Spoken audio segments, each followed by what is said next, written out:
Hey guys, what is up? In this video, we're going to go over the patch notes, patch 0.5. I know this is a little late to go over, but this is mainly for anybody that hasn't read the patch notes or just doesn't like, reading it in general. And just a quick overview of it, a real quick video. So the patch highlights, they're introducing a new server, so an Asian server, which is pretty good for the game health. The more servers they come out with, the more people they're going to have play this game, which will progress. They eventually are going to put it to where if you're using like a tier 3 hunter, you'll be in an all tier 3 hunter game, which is really good for the game health. And 2 target mission selection, you'll now be able to select the option of 2 target missions, which you can get the butcher and the spider in the same game. I think this is really good for the game's health, mainly because if you want to get out before the other team gets the other bounty and then comes to you, you have to rush it. But if one of you rushes it and the other one just sits there, then the person that gets the first bounty can go over, and it's pretty easy to kill the people there if you have the bounty. But if you both rush it at the same time, then it's just whoever has to push the other one or wants to push the other one is probably going to die, because the other team's just going to be set up in a nice position, which has already happened to me one time, because I really wanted to get both the bounties and this team just sat up in one of the sniper tower spots, and we just couldn't see them, and ended up killing us both, and mainly because I only had a shotgun. Alright, random mission selection. I would say this is probably what you should always choose, mainly because unless you haven't played night, but if you are comfortable with night and day and then both bosses, then you should always choose this, just because you get an extra 25 per extracted bounty token. So if you get the double mission, you can get up to 100 extra bounty, which for your potential reward is pretty nice to get an extra 100 gold. And there's really no downside to choosing this unless you have like a specialized, like if you have an antidote shot or something like that. Spawn point selection. I think in a 2 target mission, this isn't very useful, in the fact that you're spawning really far away from your guy and you can't just rush one of the bosses. But if it's a single target mission, I think this is super useful, and it's a little risky, but not too much of a risk to not do it. You can get 2 clues super fast and then get to the boss even faster than you could before and rush it down.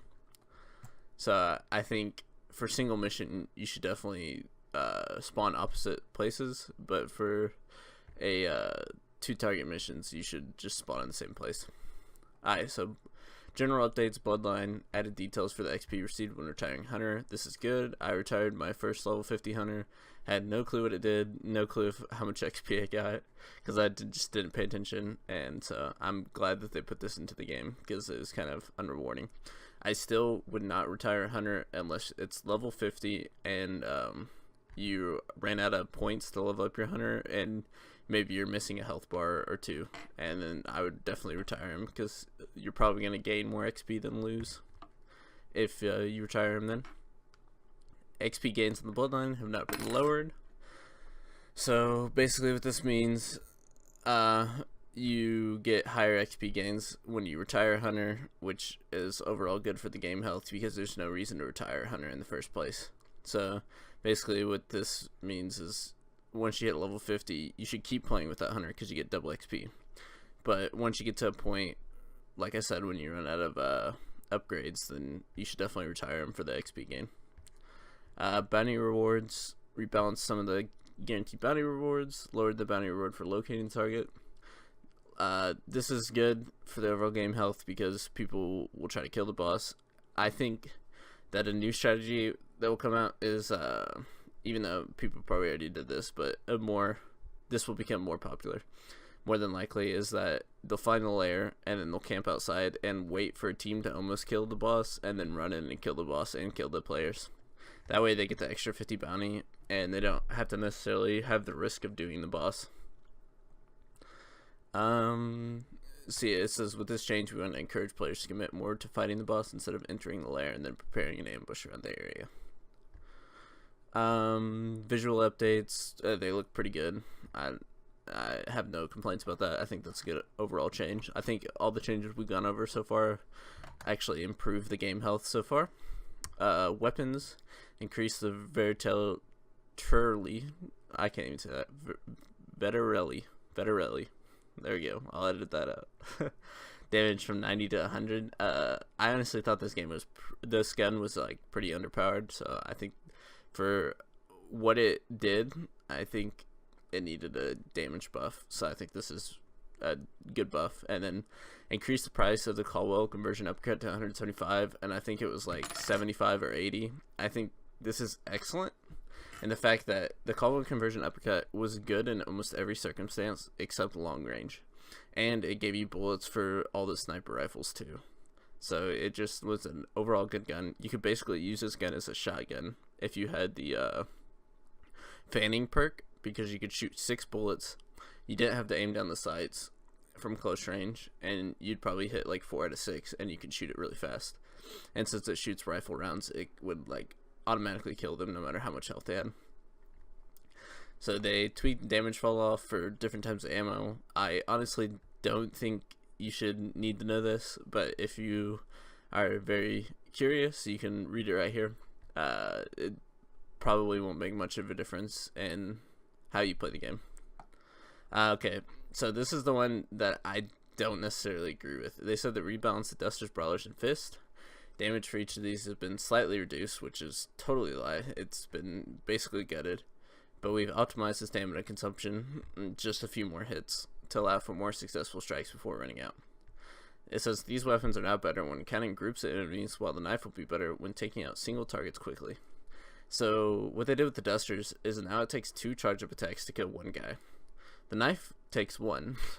So basically, the knife can take out 3 guys, and the Dusters, you can only do like 6 charge-up attacks. So you can also take out 3 guys, except you're taking twice as long with the frickin' Dusters than the knife. So I would never use the Dusters again and just use the knife from now on. Even though in my earlier video I said always use the Dusters, now you should always use the knife. Audio fixes, fix the bug that's causing footsteps while crouching to be louder than expected. Overall good game fixes. Some crash fixes, some major fixes. Fix an exploit that resulted in the ability to skip the time to bandage of the first aid kit. I actually figured out how to do that, so I'm glad that they patched that. Fix a bug that will cause your weapon to show the visuals of firing, but no damage was being dealt. Hey, that always happened when I lose. I mean, let's be honest. I never lost just because I'm worse than the other player. Fix a bug that would result in your hunter dying while using an elevator. Okay, if you used an elevator in this game, I want to know why. Please leave a comment. I want to know why and why you thought it was a good idea, because that's just an awful idea in the first place. Fix a bug that would cause your hunter to desync, become displaced from the server when closing certain doors. The client will now correctly register your position in these instances. Obviously, great fixes. I think this was an overall good update. The only problem that I have is this right here. I do not think they balance these right. I think they do too little damage and you don't get enough stamina. It's an obvious nerf, and what they say in the patch notes is that it's just meant to do something else now, but obviously they nerf the numbers too hard while not giving enough stamina for these. It takes way too much time. So anyways, guys, that's my patch note overview. Thanks for watching, and if you liked the video, please leave a like.